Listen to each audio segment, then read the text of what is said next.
DraftKings Sportsbook. The crown is yours. It's nice that you do the read with the we other do it host. together. That's really nice. Yeah, on Happy Hour, I'm just lone wolf. Damn, that's messed up. Oh, yeah, baby. No lone wolves here, just wolf packs. That's what we're doing. And we're the two best friends that anybody could have today. It is I, Kris Simms, and Connor Rogers. What's up, man? How are you? It's Kris Simms Unbuttoned. It is the second Monday after the Super Bowl, which you know what that means? I'm starting to have a pit in my stomach and stress that I have a lot of film to watch. All right? It's hard. That's what it is. Yes, that it's time unsettling. is coming. Yeah. And that's why the Magic Man is here. Connor Rogers is here because – hey, it's Monday. We will be traveling to the Combine later this afternoon, and it's time to get in the draft, and nobody is going to teach us what we need to know to get going here better than Connor Rogers. So how we're going to work this out, I'm going to interview today. I'm actually enjoying this. I don't have to think a whole lot. You're the host. Other than questions and just some things I'm curious about, and you got to do all the dirty work, so how the tides have turned. Really, the turntables here, man. I'm so pumped to be back. I think it's been since July when that time of the year you and I talked about, I think we reviewed Half-Baked. Right. Now we're actually talking about, 400 players for the draft. 400 players. Things really changed. We didn't have you on the regular season this year? I don't you didn't think come so. In for a week or Monday Maybe once. I think maybe you did once a couple times. Yeah, How quickly you forget about Then I me? got to run to Happy Hour, and we were laughing how I have bullied the guys into doing the draft. Good. A little team camaraderie. Yeah, I called them out.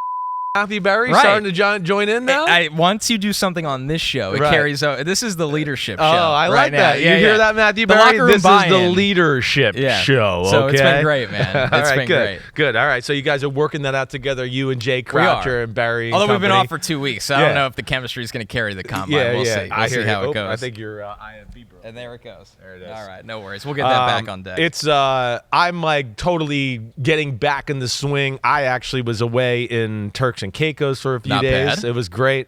It really was. Went there, a few days after the Super Bowl, got away. Always good to see the tropics, the Caribbean. Did that, but like slowly but surely starting to like read up on some of these guys.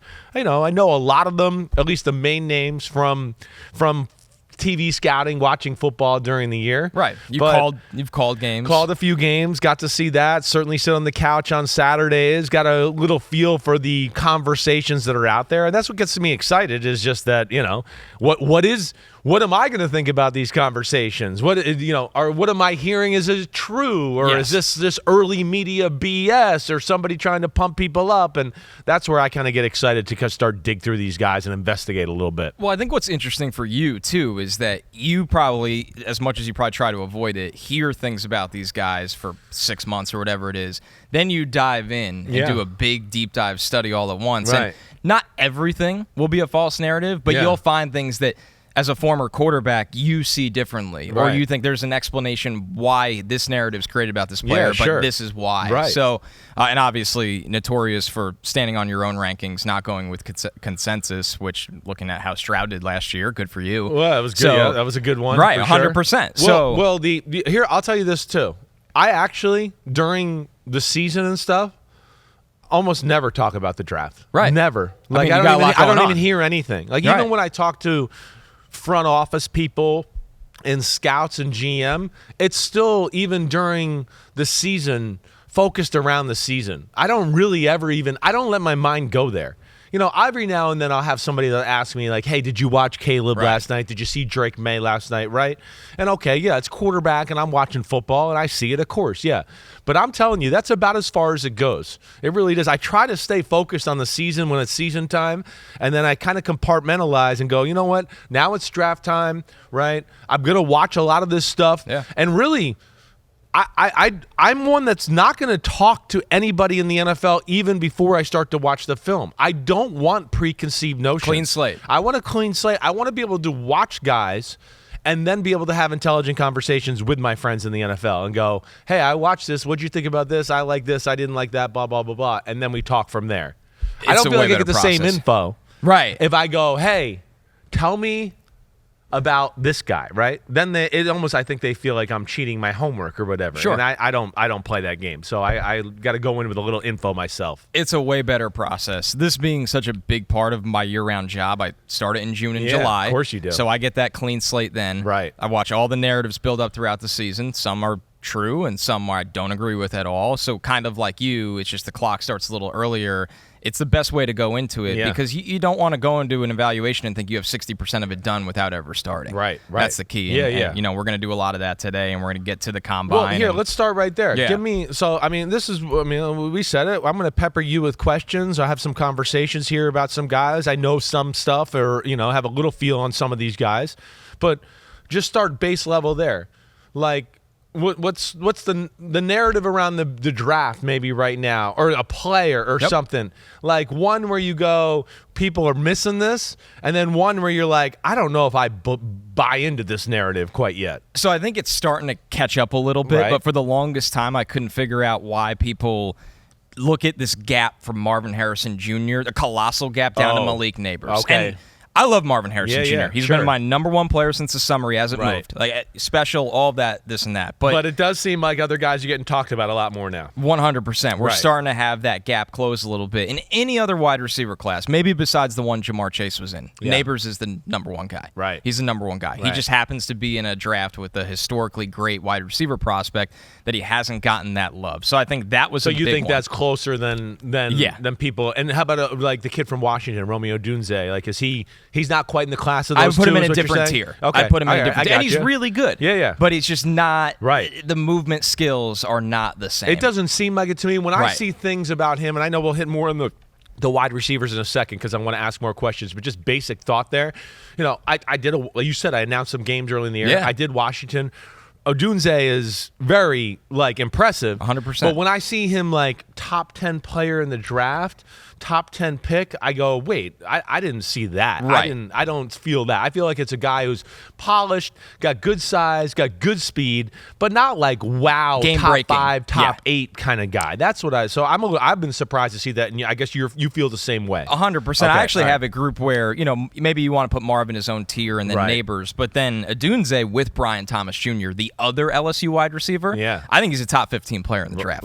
And he doesn't get discussed because Malik was his teammate, and he's going out high. What's Jaden his name Daniels, again? Brian Thomas Jr. Brian Thomas Jr. Okay. Yeah, just freakish, 6'4". He's going to run probably low 4.3s. Gotcha. Jumps through the gym.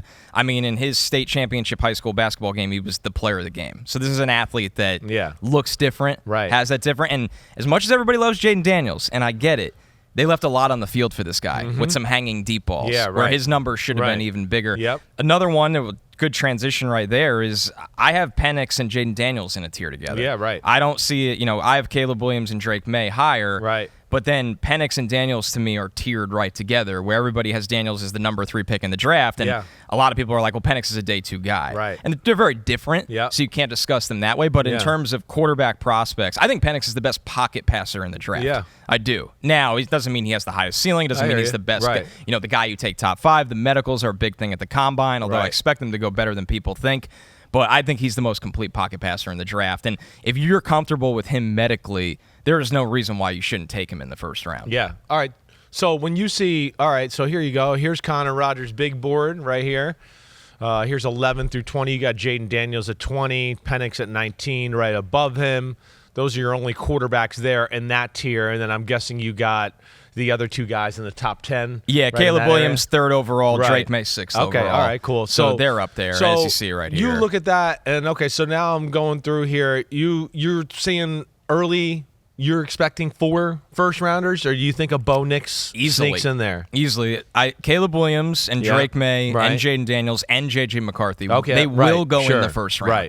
The question is, will they all go in the top 10? And I'd put the odds higher that they do than they don't. And then the question is, can Bo Nix make it in? Some people think he can. Can Penix make it in? That one's I think it's going to be close. It's going to be really close. I would not call that favorable right now. And then I don't expect this to happen, but you'll hear buzz about Spencer Rattler. He'll probably go round 3, maybe round 2, but you'll hear the buzz. Finished his college career on a strong note. He did. Definitely. He matured a lot. He's done a lot of things for himself. He's still a smaller quarterback with some turnover problems. But, I mean, the fact that we could even have the discussion, Kris, about 7 guys in the first round-ish conversation shows where the strength of this class is. So that to you is the key to the draft, right? I think so because of the – there's 2 things. One, so many teams need quarterbacks. 2, now everybody's trying to get one early because of the belief to try to sit a guy a little bit. So everybody's trying to be a year ahead. And then this is thinking way too far ahead, but this is the world I live in. People don't think next year's class holds a candle to this one. They just don't. So you think there's going to be a little desperation to make something happen this year? Do it now because, think about if you're the Giants at 6. Yeah. Okay, so Daniel Jones has one more year guaranteed money. Right. You still haven't taken your guy if you're Joe Shane and Brian Dable. The Giants should not be picking in the top 10 next year, no matter what happens. Yeah. This was a colossal disappointment this season. Right. If you think you're not going to be picking in the top 10 next year, and the quarterback class isn't nearly as good next year, you should have your scouts a year ahead. Yeah. Not all teams do, but they probably do. Then how does that make you feel this year? I mean, I would love the Giants to take a wide receiver or something more explosive for the offense, but they have to be thinking, man, maybe there's a part of us that if we don't do this now, what is our solution under center long term? Yeah, no, the Giants are one of the wild cards of the draft. Completely. I think for sure. And I don't. If you made me bet right now, I'd go, I don't think the Giants will take a quarterback. Neither that would do be my I. bet. Yeah. Again, I still think Daniel Jones is looked at favorably within that organization, and they think they can win. And I think part of what Daboll took the job, because I've heard some of those things too, and I'm not saying you're wrong. I don't have an inside info, but I do know going back to Daboll taking the Giants job, there was a love of Daniel Jones before that, right? He had evaluated Daniel Jones coming out of Duke and thought the world of him already. So, I think he's in bed with him. Now, of course, last year wasn't smooth. Things didn't go smooth, but I think Brian Daboll could probably point at himself for that a little bit as well. So we're sitting here looking at NFL draft order right now. All right, we're looking at teams that need quarterbacks. I mean, we hit the Giants, right? We got Atlanta, the Commanders, the Bears. New England, right? Then 11 through 13 is what everyone has their eye on right now. Because I don't think the Bears and the Commanders pick up the phone. I think they just sit there. Caleb Williams and Drake may go off the board. Right. I don't even think it's interesting at this point. And maybe I'll be wrong after the combine. New England's fascinating. Nobody knows what they're going to do at 3. I'm not sold on your Drake May definitely being 2. That's true too, and that could be Jaden Daniels. Right, to 100%. Me, on my first look. Yep. Right, and again, Connor, I'm not trying to put your rankings down. I'm just having a conversation. You've known me long enough that none of that matters here. Because I look at Drake May and I see some things and go, wow, right? I see some too that, like I told you, I was watching a little yesterday where I go, I wish he was a hair more athletic. Yep. I wish his arm, he misses a few throws that I wish he wouldn't miss at times. Which are hard to explain. And they're hard to explain for a guy that's biggest kind hang-up of has good mechanics 100%. and things, and you're like, wait. Sees the middle of the field well, just really doesn't make the throw sometimes. Right, it's very strange. And Jaden's kind of a unicornish, right, in the fact of how he's built, how he runs, right? He does really control the ball well. Now, it's not a wow, oh my gosh, he throws lasers all over the field, right? And it doesn't, not the greatest spirals in the world either, But then again, I've seen guys like that fix those things, and I've seen guys fix the things Drake May has. That's going to be interesting to me. It's the hard part of all this. I think Jaden has the weakest arm of the top 6 quarterbacks. Right. But I think there's so many other things that he does better than all of them. Yeah, right. Like I love the release. Yep. I love the touch throwing. Yep. And his ability, not as a scrambler, as a runner with the football. It is special. It's special. It it's far and away the best. Yeah. And it's translatable. It's not a college runner. It's an NFL runner. I would agree. As long as he doesn't get himself Daniels killed. is going to be able to run around the corner and run for 60-yard gains in the 100%. NFL. He will be able to do 100%. that. Caleb Williams, on the other hand, is the best scrambler of the group, but maybe not going to make those type of runs and all that. It's like how Russ runs. So Caleb, a little bit, where it's like not nowadays, but old Russ. I hear you. I mean, there's some thickness and some real power to it. When do you get a feel? It seems to me that Caleb Williams is like in a class of his own. It's viewed that way. I think so. A lot of people want to get in front of him in Indy and just ask what went wrong this year. Right. Because the bar was set too high. Yeah, he won the Heisman 2 years ago. Right. He was supposed to be unstoppable this year. That defense on USC literally could not stop a Pee Wee team. Could not stop anything. Yeah. The offense stinks too. I'm not a fan of that offense. Not it's at basic. all. I mean, way to go, Commanders. You got Cliff Kingsbury. Yeah. I don't get it. I don't get that offense. I don't. I'm not a fan of it. It's tough to watch. It is. Honestly. But I have the sense that you do, right? Like I said, just early watching, just because I wanted to watch some guys and get a feel for it. I don't know. I think everybody's playing for second in the quarterback conversation. I would agree. That would just be my early look. I don't think this is going anywhere. I think Caleb Williams is clearly the number 1 pick. again, I'm going to reserve judgment a little because I haven't dove in all the way here yet. But, man, after first look, it's hard not to go, whoa, this guy's arm's on a different level. All the releases are on a different level. The side-to-side movement and quicks that way are on a different level. He got lost a little last year. Yeah. Pressure, expectations, right? He probably too much trying to put things on his shoulders, win the game 100%. That way. It caused him some bad habits and some stupid decisions, right? And you might have to deal with that a little bit in his early on in his NFL career. But, man, I don't know. The talent as a pure thrower, I'm always a sucker for that, right?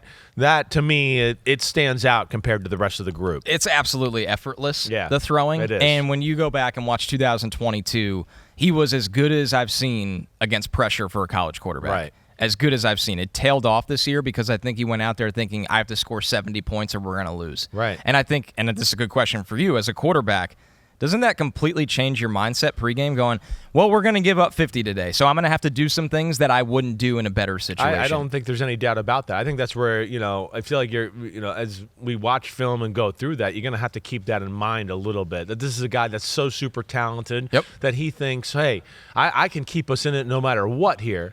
And, yeah, he lost his way a little bit there. And then, of course, I don't think they helped him a whole lot either. And, managing football games, they put him in a ton of situations where it was kind of like, hey, save the day. 100%. Keep trying to save the – oh, you threw an interception? Yeah, it's bad for you. But you got to go out there and, push the envelope more because we have no chance to win the football game. All right, so we get to the quarterbacks there. All right. Any other teams you look at there that are a key to the top 10, top 12 that really pop out to you to go, ooh, wow, I'm interested to what they do or how they handle this whole situation? So 11 through 13, the Vikings, Broncos, and Raiders, I think everybody is wondering which of them will be the most aggressive to come up for a quarterback and if they have to. Because they're all kind of pinned against each other, right? The Vikings, we need to see what happens with Kirk Cousins in free agency, although I don't think that completely takes quarterback off the table for them, even if he came back. The Broncos, Sean Payton absolutely wants one. Yeah. It's been the worst-kept secret for months. And the same with the Raiders. I mean, you got to think with Antonio Pierce, and he probably won't have this opportunity, but Antonio Pierce coached Jaden Daniels in high school, recruited him to Arizona State. Right. I mean, he's clearly a big fan of Jaden Daniels, the player. How high can the Raiders go is the question. Like, will New England answer the phone at 3? Can control what this draft looks like? This is the problem with the Raiders, Yes. They might just be too far out. They might be too far out. This is why I was one to argue last year. They should have made a move to quarterback last year. Last year was the move. It was the time to do it. And they sat there at, what was that, 7, right? And left themselves in no man's land. I guess they didn't like Will Levis and didn't feel good about that. So, here they are stuck in a situation now that's worse than last year. And you're right. I don't know what they do there. So that's the little range you're looking at right now. Do you go, that's really interesting, and those guys got to make some plays. The Vikings thing, I do think if they sign Kirk Cousins, it'll be probably a 2 or 3 year deal, and they won't look at QB. Right? They'll let it ride out, right? You're trying to win in that scenario. They're going to try to win with him, make him feel comfortable. One last hurrah, O'Connell and Kirk Cousins. But I'm with you there, I think, with the Broncos and Raiders, certainly.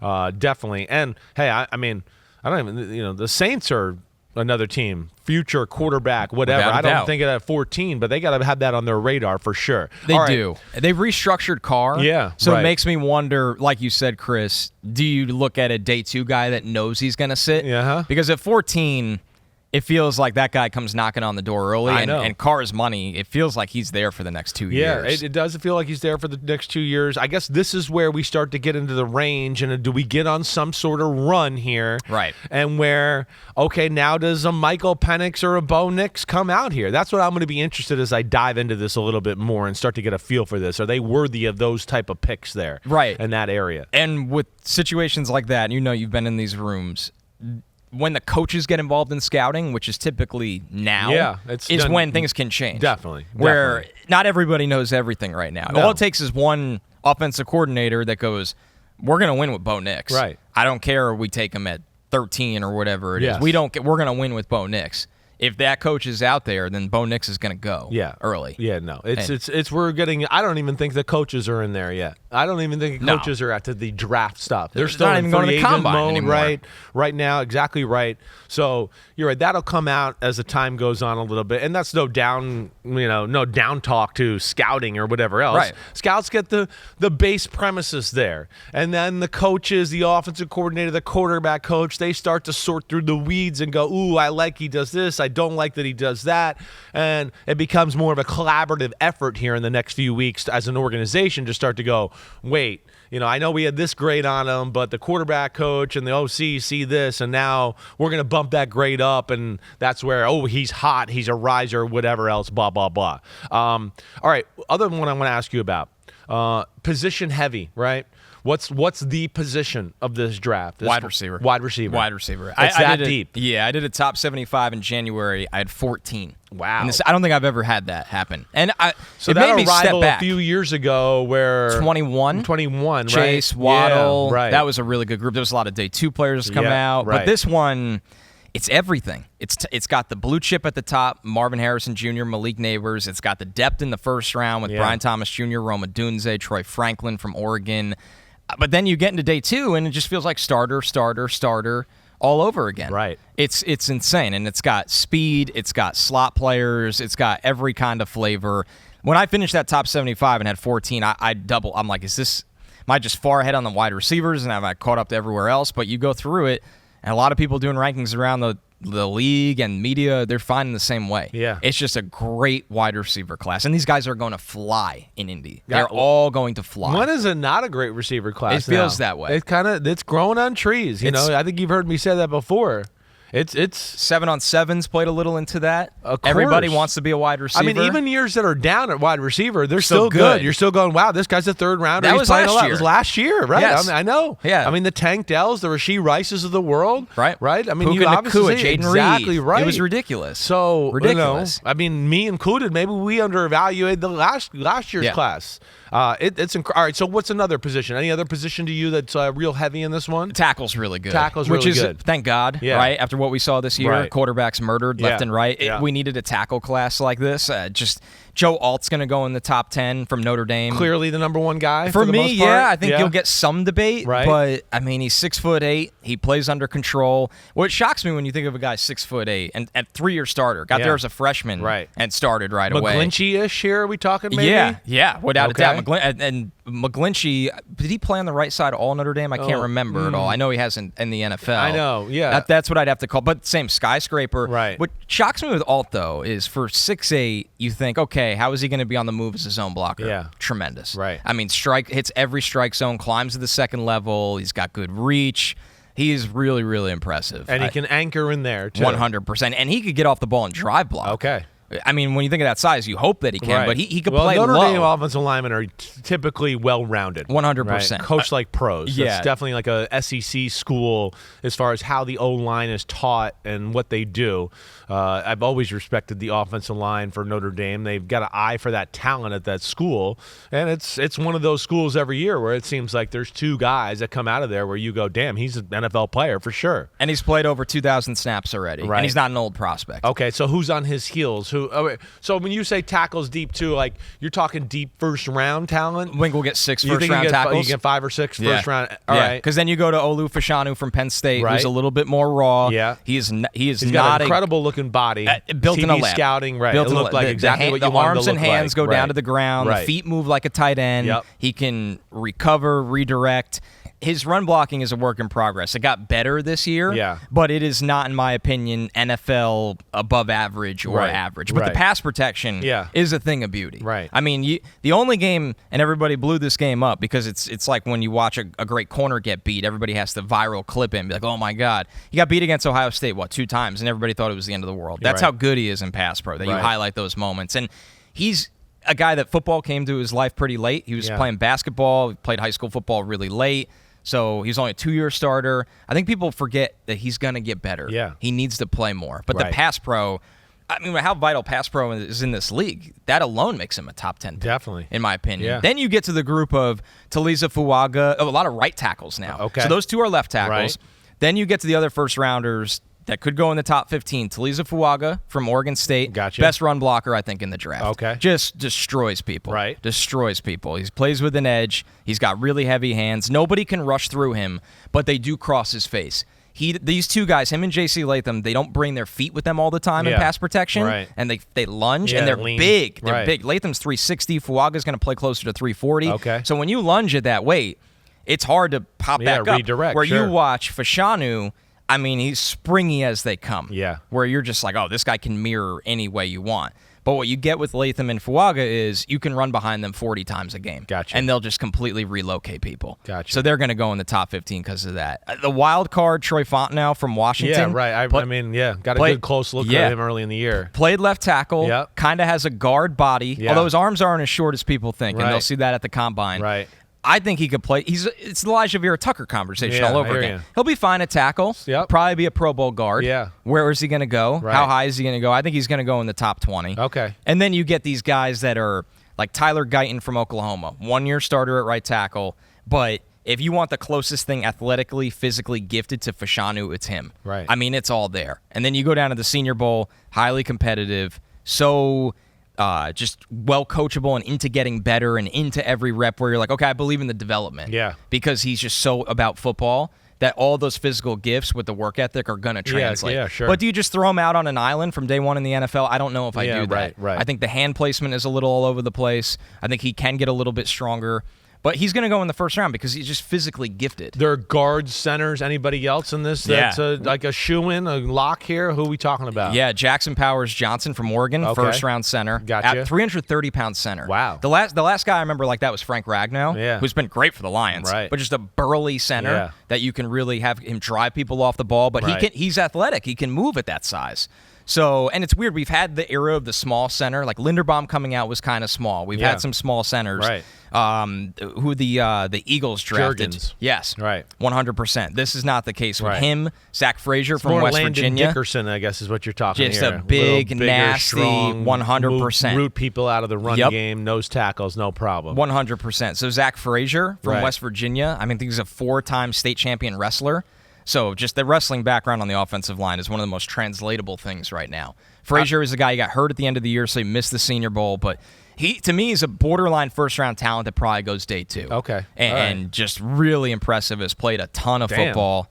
Yeah, this is a wait, good you're group. talking here, the O-line, we're going to see 5 to 8 guys in the O-line go in the first round is what you're saying. Yeah, Graham kinda Barton feel from that. Duke can play all 5 spots. Right. Probably plays center. Right. He's going to go in the first round. Okay. All right. So let's switch it over just a little bit. Running back. We got any running back that's a first rounder this year that's in that conversation? We might not have a second rounder. Okay. Because I was going to say I don't hear anybody or anything, any buzz about anybody. We might not have a second rounder. I like Braylon Allen, right? The big Wisconsin bruiser. Gotcha. Because when a dude he's 20, and he's already 6'3", 240 pounds, runs through people. Yeah, I think made for NFL football. Made for NFL football. Right. I believe in the talent. Right. I would take him at the end of the second round, I think. Yeah. But, man, after that, it's just a lot of guys that you go, okay, I like him in our committee. Yeah. Blake Corum, Trey Benson. You know, I like them in our committee. Yeah. They're going to be fine NFL players. But think of the guys that are special. Bijan, Gibbs, Bryce. They were all drafted in the top 40. Yeah. They touch the ball, and everybody goes, he could be gone. Right. I don't see someone in this class that scares me like that. I don't remember seeing anybody all year in college football that was like that at the running back. Donovan Edwards from Michigan went back to school. Yeah. He would have been the closest thing to a Gibbs player. He's not Jahmyr Gibbs, but that guy that, the hole's gone. Let me just bounce outside and I'm gone. Yeah, that kind of guy. But he went back to school. All right. I think he should have. That was probably good. I think so, too. Get a year without Blake Corum, show us all what you can go, improve your stock that way. I think he's a guy that's dealt with some knee issues as well, so that'll hopefully he can get that right and be healthy for that. All right, we didn't even hit on defense yet, and I want to hit on some defensive guys here, right? Defense, deepest position that to you think so far? I think corner.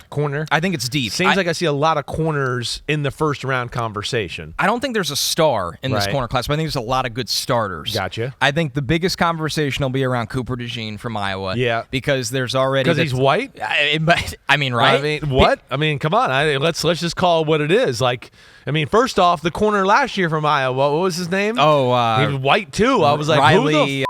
Who has 2 white corners in college football? Right. What year is this? 1964? I know, and they were both from the same program. And pretty incredible. It really is. Unbelievable. Riley Moss. That's right. Yeah. Incredible movement. Really good athlete. All right. So this kid, though, you think this is the.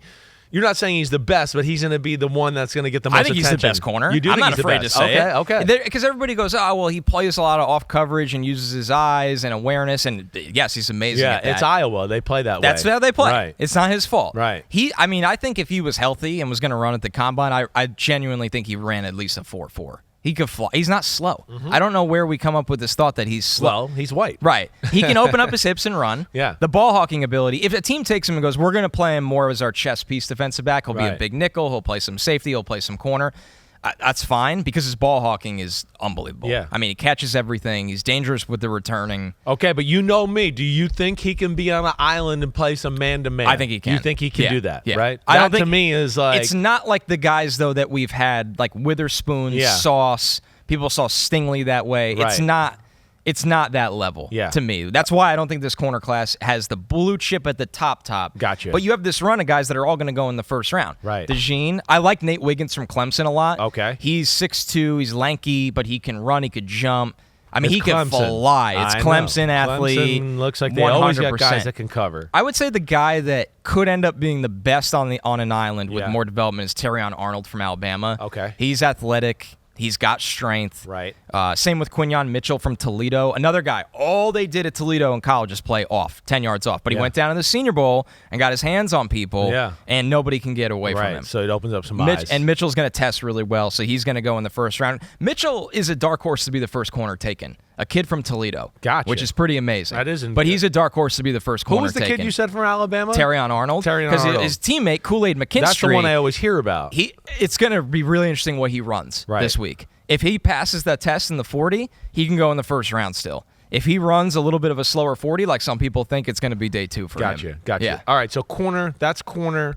Any other positions that you think are deep like that or even rival that on the defensive side of the ball? It's tough. I think that edge has some players. I mean, obviously, the guys that are going to go in the first round, like Jared Verse from Florida State, power rusher. Right. Dallas Turner, athletic, can move him around, do a lot of different things. He could play off the ball. Number 15 at Bama. Yeah. Right. He's somebody that is going to go in the first round. Got an incredible-looking body. He got so much stronger this year. Right. I would take him in the top 12 to 15. I have no problem with that. He's really good. And then Laiatu Latu's... Like Nolan Smith athletic-wise? That kind of that guy? Oh, yeah. That kind of guy? I thought so on tape. Okay. Yeah. Okay. But just a better player. Right. And Nolan, if he didn't get hurt, probably would have had an even better college career. He just was hurt a lot. Right. Laiatu Latu from UCLA, probably the most interesting guy. Catches my eye when I saw him this year. It looks like Jaylon Phillips. It's the best tape you're going to watch out of the pass rushers. Can counter every move in the toolbox. So why hasn't he won? Like, what is it? He was medically retired from Washington. Okay. Medically retired. Right. Damn, this is really like Jalen Phillips. It's crazy, right? Holy shit. Yep. Not only looks like him or the same number as him, and he's got the same medical issues here. UCLA clears him. Right. Dominates for 2 years. Right. Dominates. Now, I don't think he's going to test, which at edge, this matters. Yeah. At edge rusher, it matters. Yeah. He's not going to test like these other guys. Right. And you have to wonder how that affects him, how much it affects him at the pro level. Yeah. But his hands, he's got the best hands. Him and Verse, hand placement's phenomenal. So you the way think to get he's off the blocks. most polished? Yes. I said it like this. If I had to put a guy on an NFL field this year to win a rep on an island against a tackle, I'd take him. Okay. I'd take him. Yeah. It's just he's dialed in completely. Every move is in the toolbox, and it's not that he's out there just trying things. Yeah. It's refined. So who's the freakiest athlete of the group? Chop Robinson from Penn State. The Penn State kid. I mean, the production was non-existent this year. Right. But why? What is it in your assessment? You know, I haven't watched him at all. Another guy, I watched him, on TV, and I went, ooh, this, because everybody's talking about him. It felt like he has to win off the snap with that burst and turn the corner, just win with speed. And he has nothing else. And the hand battle, not pretty. The leverage battle could be better, and he can't counter right now. And he's just getting better against the run, but I have to shoot a gap against the run, not I'm going to stack and hold the edge and blow up the run. What kind of body are we talking? Like Chip? Kind of squat, like Carl Lawson-ish. A little bit that way. Yeah, okay. That squatty, like, almost like too much muscle for the jersey kind of build. But his ability to get off the ball, you just draft that early because there's just not a lot of guys that could do that. Yeah. He's so explosive. So explosive. Like, I actually still believe in the player. People have cooled on him. Right. I believe in that. If somebody coaches up his hands, that when he gets better at that timing ability to just master it, some tackles just can't set against him. Right. They have to overset, and then he's going to learn how to counter inside. He's really interesting. Sounds like it. I mean, remember when we watched Yaya Diaby last year, where it's like, this is all athlete. Right. And then he had 7.5 sacks this year, and you're like, well, sometimes guys figure it out. There's something to that. You know, that's why I tend to, when in doubt, I go with that guy. Me too. And all things, everything almost, always. Right. You know? Yep. Just because they just go, hey, I mean, again, I'm not getting to work out these guys or whatever else, but when you have the pure physical, raw ability and tools, you know, and you've alluded to this earlier, you like football and you're coachable, those are things I go, okay, yeah, he doesn't have this, he doesn't have that, but damn, I've been in the NFL before and been around it my whole life. These are the things that are coachable, that you can fix. So he's intriguing. All right, so you're saying Chop Robinson's the freakiest of the group, athletic-wise. You think he's the one that's going to, like, pop to us whatever that night is? Are they Thursday or Friday night? I can't remember. I think they're a little earlier. Yeah, they might be Thursday. Maybe Thursday, right? Yeah. All right. So there's that. What about now? I just want to hit on DT and LB before we just move on to some other random questions, right? Of course, DT, I'm interested because the Texas boys seem at the top of the list. Are they both really legit top of the list? Like, both going to be first-round type of players here? Murphy will be, yeah, because he's got that Kalijah Cansey from last year that he could just take over from the interior as a rusher. Gotcha. He could shoot gaps. He's explosive. He can wreck the game, Byron we Murphy like to say. Right. Yeah, Byron Murphy from Texas. Yeah. Sweat will not go in the first round. What kind of size are we talking with Murphy? About 6'1", probably going to play at like 290. Gotcha, right. So he's bigger than Cansey. Yeah, right. He's bigger than Cansey. Gotcha. So he's just so explosive. He's going to go in the first round. I like Jerzon Newton from Illinois right at the top with him. Newton is a guy that can stack and shed. Yeah. He played some running back in high school, so he's a really good athlete. Right. But he's got the girth. Another 6'1", 300 pounds. Yep. Great hands. Just Yep. understands how to always get off blocks. And you watch the scheme. I mean, the sack numbers would have been higher if they let him do anything. Yeah, right. It's just a scheme that drives you absolutely insane. He's such a good player. What was he doing, like two-gapping? And just a lot of that. And then holding his ground? Yeah, and they'll also use him on stunts to clear an alley for a blitzer. And it's like, I get it, but this guy can dominate against one-on-ones. Just have him attack. You don't need to have him run a stunt all the time to clear out space for somebody else. So these are your two guys, though. You think those are the guys? And then Sweat, though, I want to talk about. Yeah, from I Texas. do because he Tavondre catches Sweat. your eye. I mean, he's giant, but he's great. The I tape know is he is. phenomenal. Right. Tavondre Sweat from Texas. He's literally the size of a camper. Right. I mean, you see him in there. It's like two Jordan people. Davis-ish, right? 100%. Okay. Where he can two gap, he can control the line of scrimmage. You can't run at him. I think he's a way better pass rusher than anyone gives him credit for. Right. Like, he can really forklift offensive linemen into the pocket. Every year, this does not get valued enough in the draft community. Every year. Dexter Lawrence, he's not big. He's too big. He can't punch. Vita Vea, it's too big. He won't be able to add rush pass value. We can go down the list. When are we going to start to catch on to start giving these guys the credit they deserve in the pass rush game? There's value in them in the NFL. Sweat has one thing he has to check off with the combine, and I've been to 8 of the last 9 Senior Bowls. Maybe it's my memory. I can't remember this ever happening. Yeah. He didn't weigh in. He did not weigh in. That's not good. And I mean, I was lucky enough I get to be on the field for drills. They say he's what, like 350? He's listed at 364. Oh. He had to have been 390, 384. At least at the Senior Bowl. No and doubt. The crazy thing is, Kris, he was great.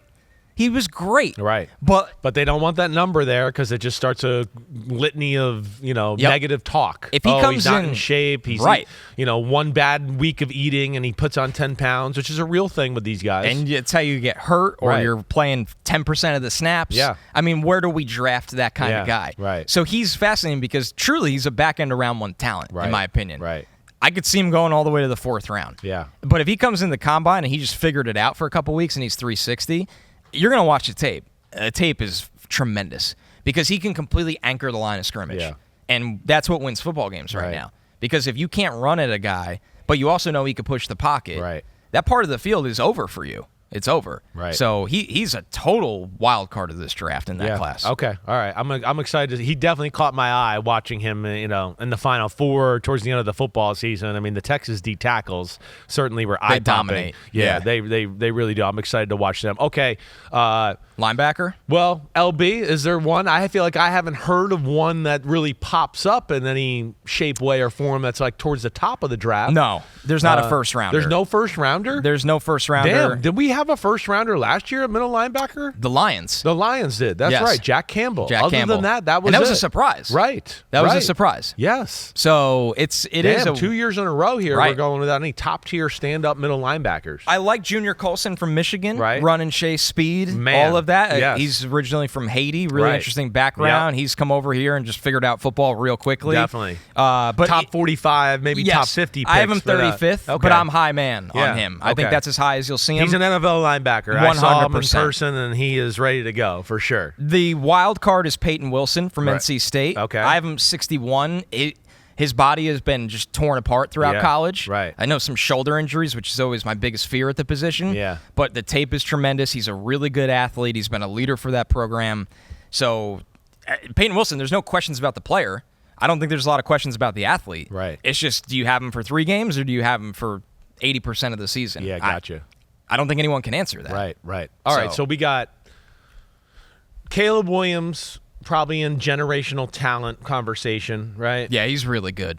He's really good. Sounds like Marvin Harrison Jr. are going to put in that conversation. Him and Chase are the best I've ever evaluated. Okay, so you're putting them up there with Chase. Right. But you have Neighbors not too far behind Not too far at all. All right, so Neighbors, if we're going to put then in the generational. He's right around there. Okay. Yeah. All right. Who else? Is there anybody else that like the kid from Georgia, the tight end? Is he going to classify as that? Bowers is phenomenal. He's phenomenal. He's every bit better than Pitts. Right. And that drives people nuts because they're like, Pitts has been a letdown. Bowers was Georgia's offense as a freshman and a sophomore. Agreed. And everybody goes, he's a tight end. He plays wide receiver. He plays slot. He plays on the line of scrimmage. He plays in the backfield. Right. I mean, he's not as big as I thought he was going to be when we not. met him at the Super Bowl. He's not. But I agreed with you. He was one of the rare people where you go, after freshman year, he could have gone to the NFL and been fine. And you loved Laporta last year. Right. The usage, you could see the same usage, 100%. Right. He's NFL ready. Nobody tackles him. Yeah, right. Runs through everybody. Incredible, contact strength, power, make plays all above of the rim on the ball. Yeah. I mean, can really climb the ladder and go up and get the ball. All right, so you're going to put him in the generational. And then Alt.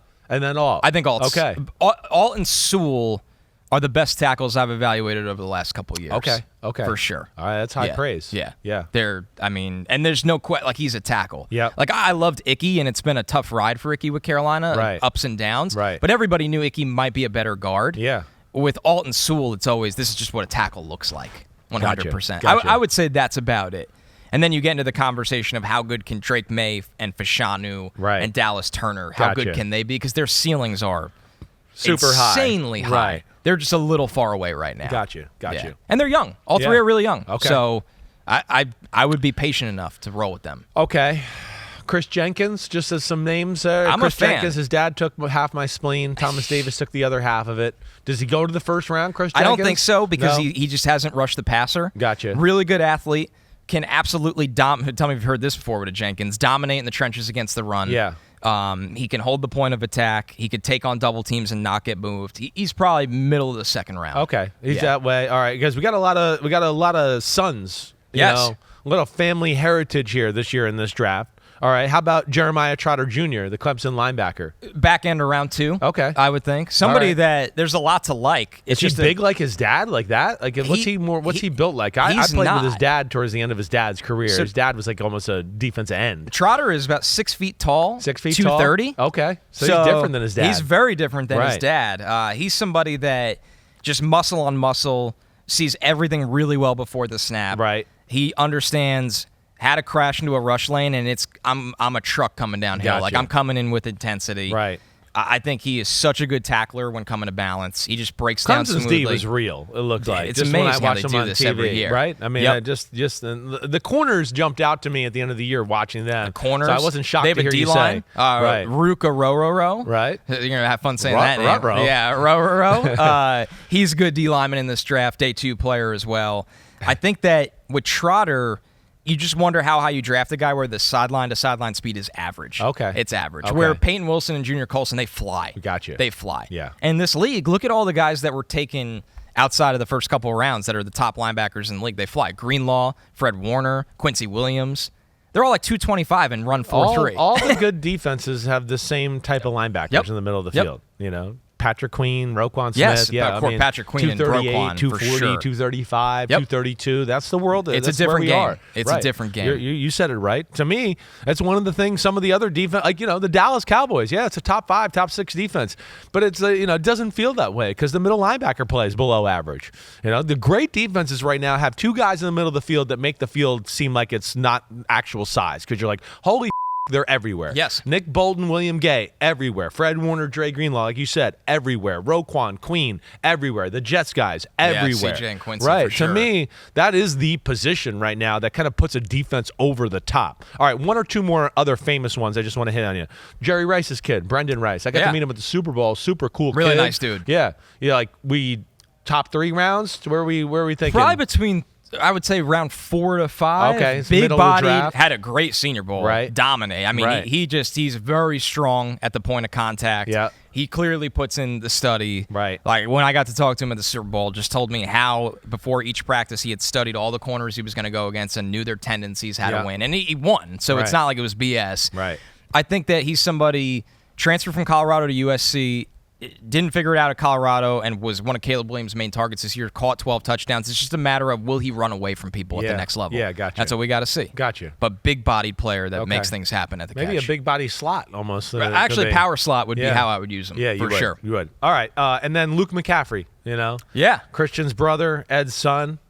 What do you think? What's your little eval of him? I think pretty solid. The release package is good. Right. I thought he'd run away from more people in Mobile and drills against those corners because I saw on tape he runs away from people. He's smooth. The routes are really good. It's just a matter of does he have something that's a calling card? Gotcha. Like is the speed high end? Is the route are the routes just so good that that's going to help him separate from the pack? I thought Ricky Pearsall from Florida was a much, much better player than him in turn, and he doesn't get that kind of love. Pearsall catches everything. He separates at all 3 phases. Yeah, what number is Pearsall? Is he number? I forget what number 3? he wore. Yeah, but I mean, he had some of the best catches in college football this he year. caught my eye. I know he did. I think he's a second-round player, and he's probably not going to the 3rd or 4th. Okay. Yeah, he's phenomenal. All right. So there we go. That's a little draft news for you. You're right. There are a lot of kids, like sons. A ton. I mean, we didn't even hit on Tua's brother, right?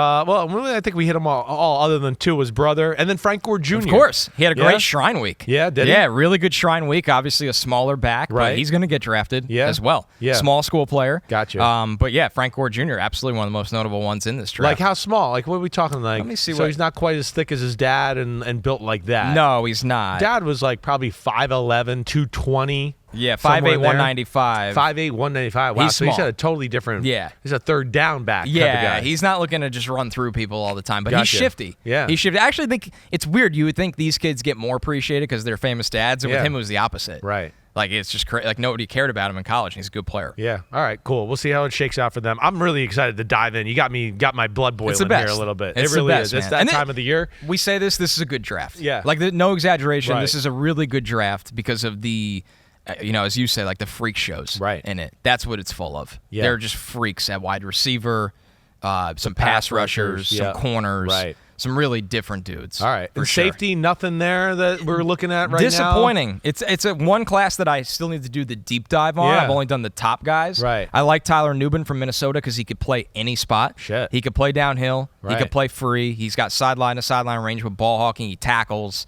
Ball production was really good, but after him, it just to me was a disappointing class. Cam Kinchins from Miami was supposed to be that dude, and it's just been okay. Right. Okay. Yeah. So. All right. So safeties are going to be day 2 type of things. It sounds like for the most part. Too. Was it last year as well? Yeah, it was. We haven't had that there was kind of nobody guy that jumped out. No, definitely not. All right, we got some questions.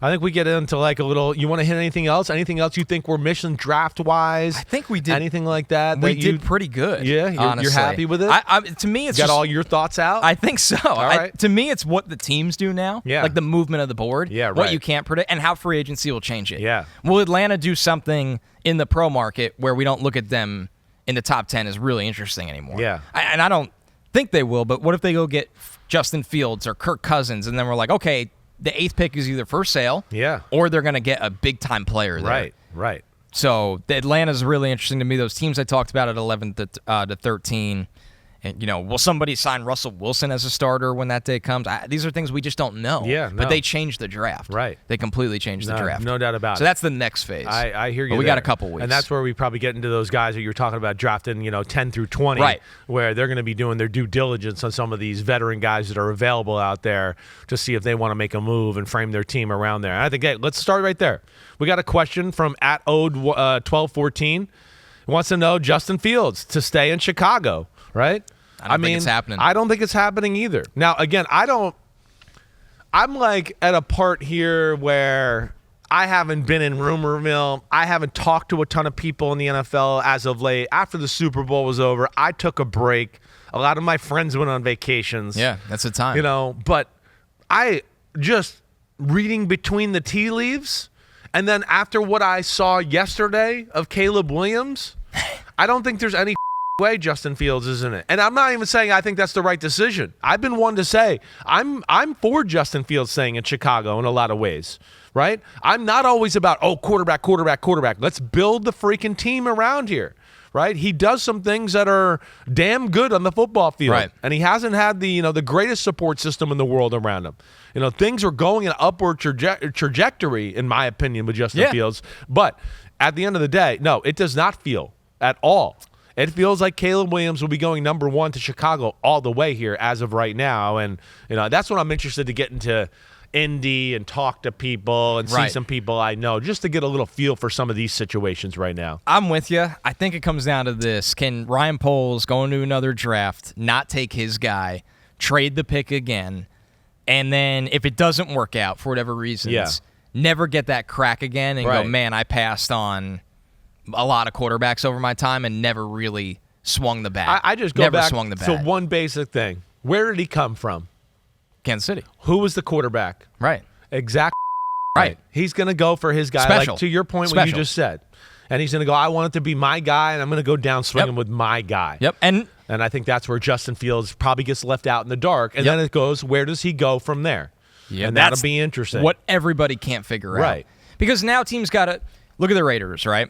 The Raiders say, hypothetically, they really wanted to come up for a Jaden Daniels kind of player. Yeah. But they call, after the combine, you get a feel at the combine. Who's going to pick up, who's like, don't bother, on and on and on. If they come away from the combine and they're like, you know what? We can't get up. We could offer 3 1s. We can't get where we need to go. Do you go, we'll trade 2 3s or a 2 for Fields instead? Because are we just going to go into the year with Aiden O'Connell and a good team? Right. I mean, they got a decent team. Right. That's where these things aren't answerable right now, I think, with Fields. And then, but Chicago, though, I'm with you all the way. I think they take Caleb Williams and they trade Fields. Well, it's the Raiders thing, right? Getsy, that'll play. That'd be interesting to see if they have any liking for Justin Fields. There's another variable, right? The coaching fact that him and Getsy was a weird situation there. Yeah. But they're one of the examples, right? We talked about Atlanta. That's the question. How many Atlanta, teams? To me, is the team to watch out for. Me too. Right? Me too. I could see Raheem Morris going that route, right? Justin Fields being from there. I think it'll excite the fan base. 100%. Right? They have an offensive line and Bijan Robinson that are incredible to play them off of each other in the run game, pass game, whatever. Totally That agree. is certainly where I lean more in this conversation. And the other thing I'll throw out there, too, here, as this goes out longer and longer, right? And I know we got a question here from Swish B. My Atlanta Falcons trading for Justin Fields and preferably not having to give up a second-round pick. That would be that. Then we would take the best available D-line prospect at number 8. That would be great. That's pragmatic, yeah. I don't think you're not going to, to me, again, the longer this process goes on, you're not going to need to trade a number 1 pick for Justin Fields unless we start to get a bidding war. It won't happen. There's no way that's happening. It won't happen. Right?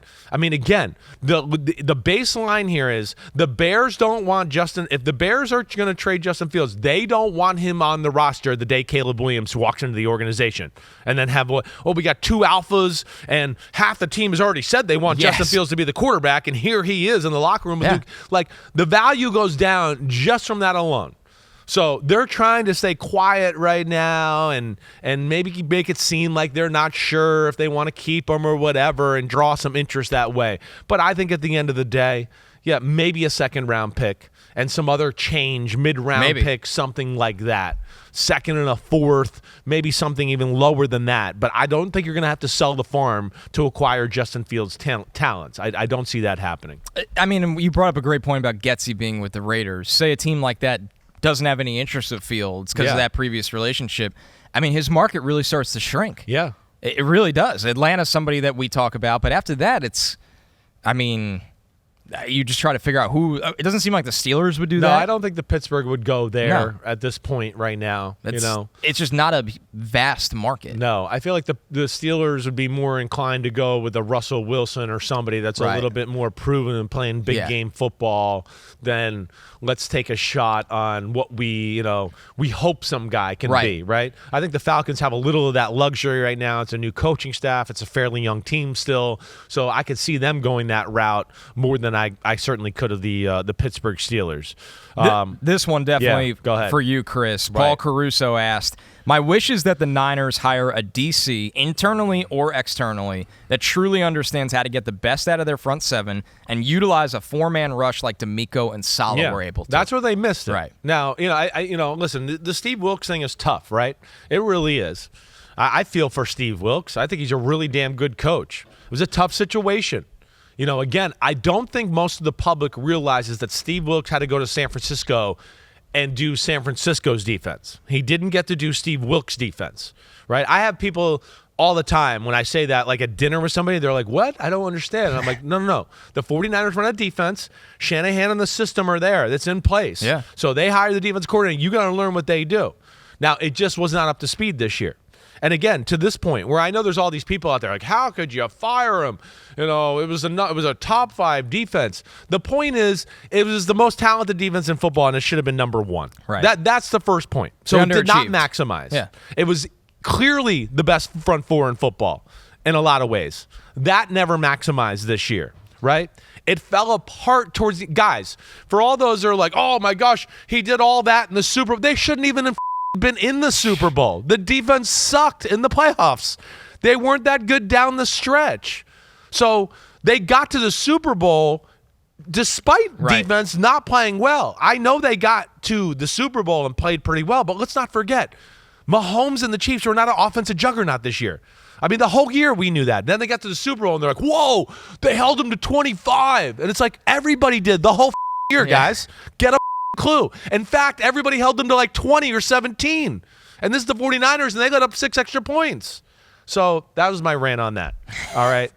I'm kind of sick of hearing that crap. But, yes, I don't know the 49ers, and this is what sucks when you're this type of team and you have to make this type of move late in the year. There's limited options. Right. Is that why we've heard nothing? I mean, we've heard nothing on this. The guys out there right now that have defensive, it's Joe Barry and Brandon Staley. Yeah. Right? That is it. That's right? not from everything pickings. I gather, Brandon Staley's probably the guy that's in the leader house right now. Okay? Now, I don't know where that's going to go from there. I don't know. And Staley, again, is a guy that he doesn't run this 49er system. I was thinking that away. So he's going to have to adjust. Same issue. And Shanahan and Lynch are going to have the confidence to go, wait, this guy can learn this and he can adapt and adjust to us and maybe put his own little sprinkle on things here and there. But, yeah, it's definitely one of the most interesting things in football right now. That talented defense does not have a coach as we sit here right now, and we'll see where that goes. Imagine Pete Carroll coaching that defense. I mean, that he just wants to be on the sidelines again. All right, that's what Pete's wish is. I'm sure that's Pete's wish, and I don't know that the Seahawks defense was like bottom 5 in football the last 4 years. I don't know if we want Pete to be the D coordinator, or at least for not my buddy. I love him as a head coach, but yeah, the 49ers thing's going to be interesting, and maybe there is somebody in house that they bring about that I'm not aware of or whatever. But again, just getting the feel for around the NFL, Staley and Barry are the 2 names that I consistently hear with the 49ers.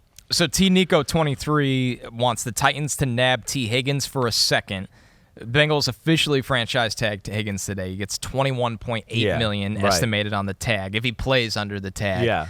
It just feels like this is one where the Bengals are probably going to ride it out. I don't think there's any Tennessee doubt. certainly needs a wide receiver like T. Higgins. Yes. We all know that. It Right. hasn't really gone well with Traylon Burks, a lot of the veterans they've added.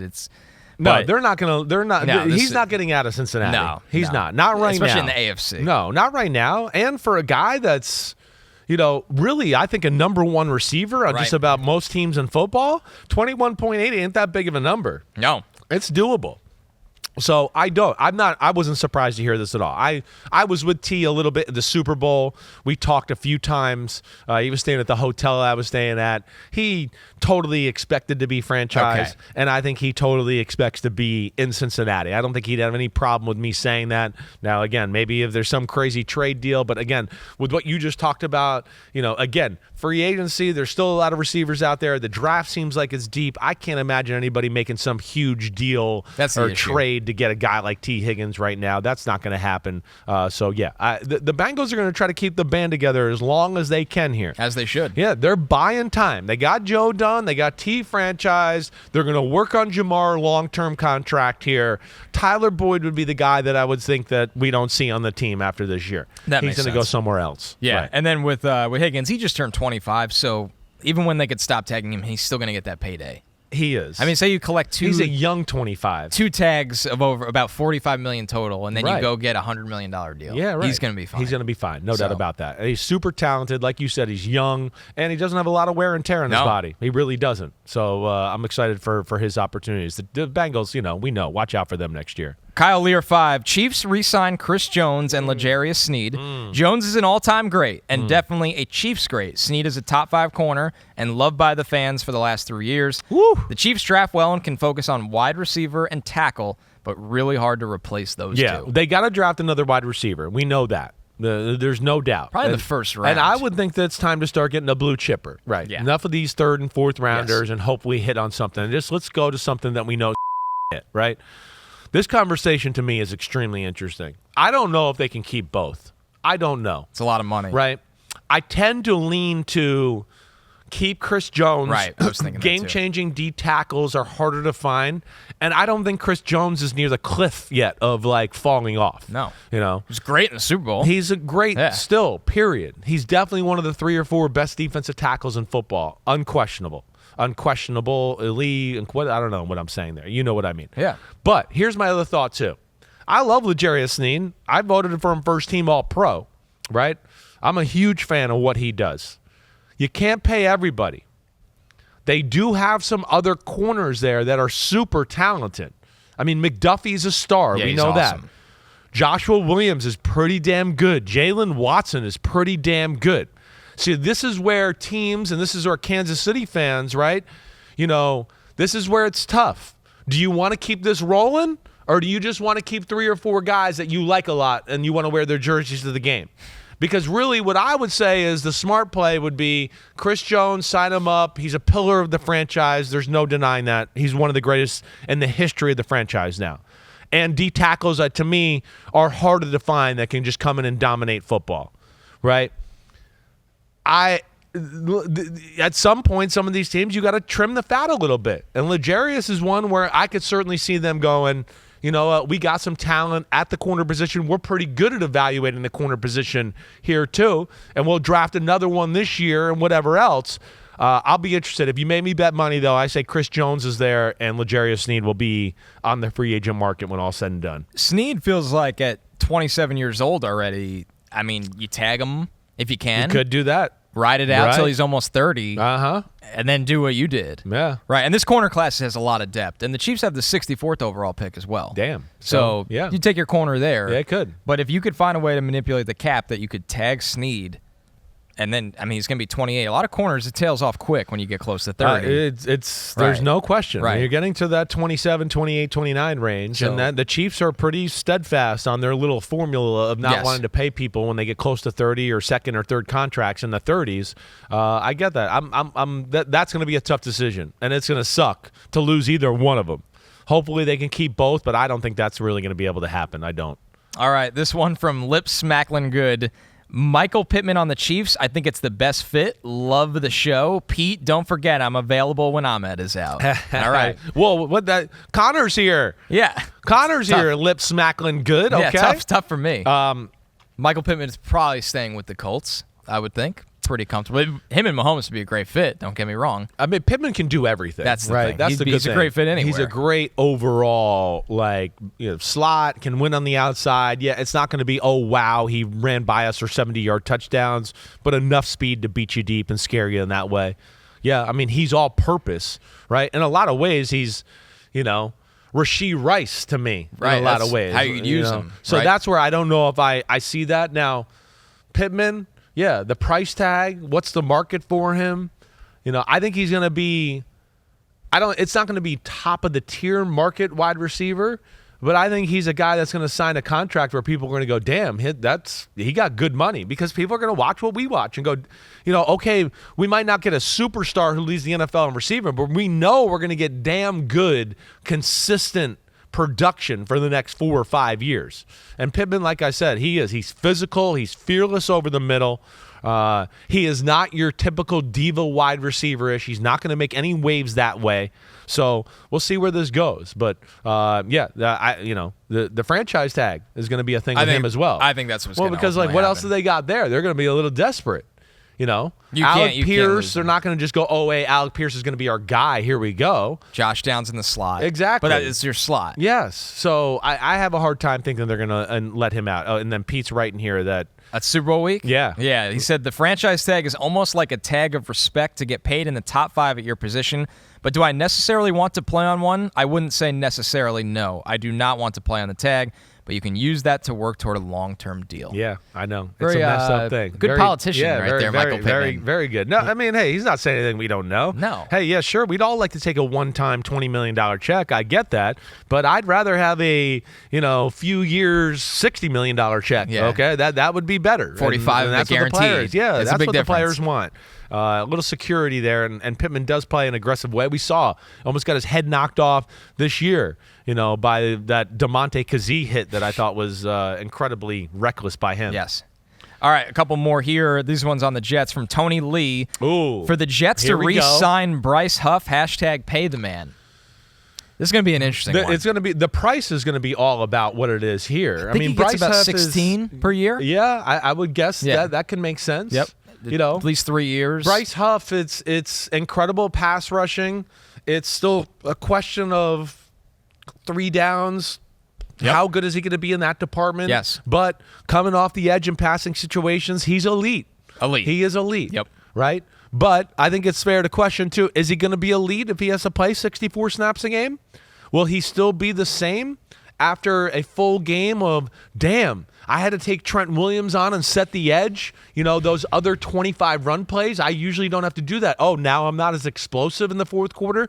Those are the things that I wonder about him. And I think that's where his value will go down, compared to other top-tier pass rushers just because of that aspect. Right, yeah. Why he won't get to 20. I don't think he'll get to. That's the difference. I don't think so. I don't think so. He might flirt right around that. Yeah. Do you think your Jets are going to keep him? I would lean more towards no. Yeah. This is one they should have got done already. They kind of blew it here, letting it get this far. Should have been like a Quincy Williams last year. Yep. John Franklin Myers. Right. They had him in-house. They got an in-season extension done a couple years ago. I mean, it's just one of those, you should have found a way to get this done. And when you get to the market, like you said, Kris, things can go to a number that you didn't expect, and you have no answer. Right. And everyone's like, well, they drafted Will McDonald last year. That's not how the Jets defense works. It's not, you have Will McDonald and Jermaine Johnson. They rotate all of them. Right. You need 3 edge rushers that get after it. Definitely. Who's number 3 if you lose Bryce Huff? Right. In a year where you think you're going to be closing out games because Aaron Rodgers is back. Yeah.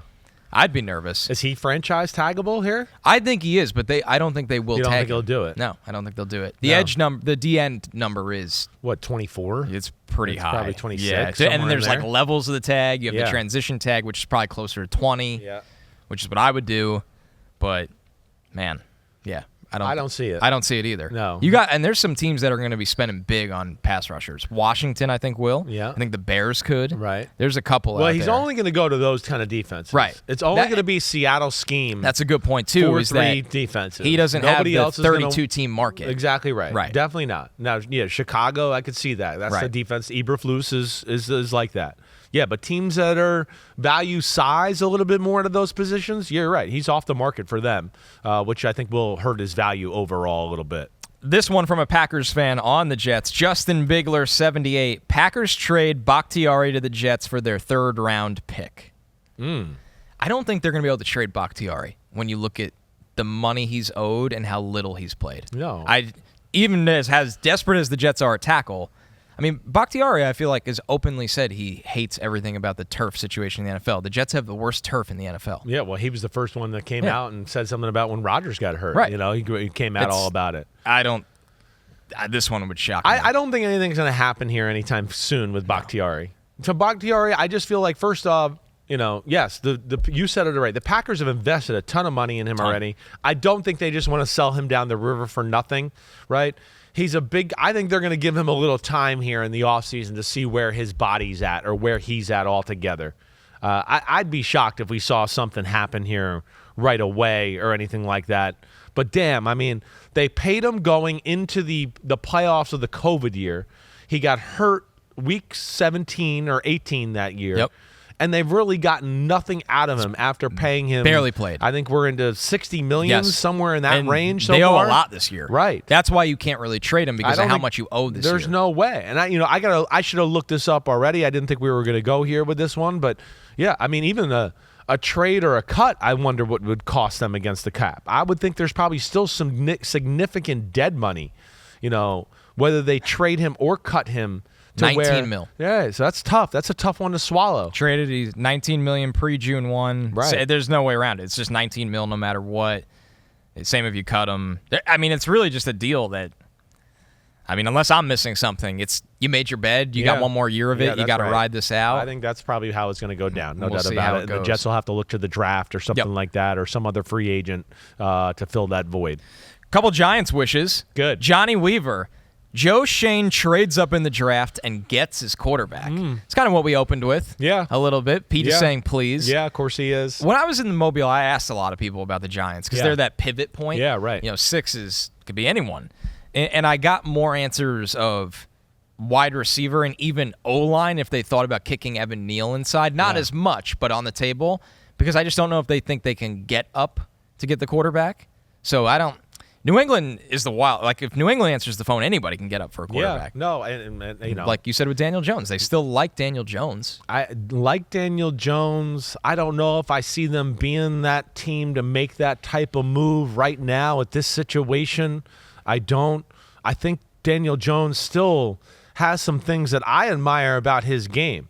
Again, I know last year wasn't a great look, but man, early in the year, the schedule, the teams they played, and the health and play of their offensive linemen. Again, I've said this in the past. It's hard to sit there and really blame that on Daniel Jones in a lot of ways. I do. So I as we sit here right now, I don't expect the Giants to take something at 6. Yeah, I don't.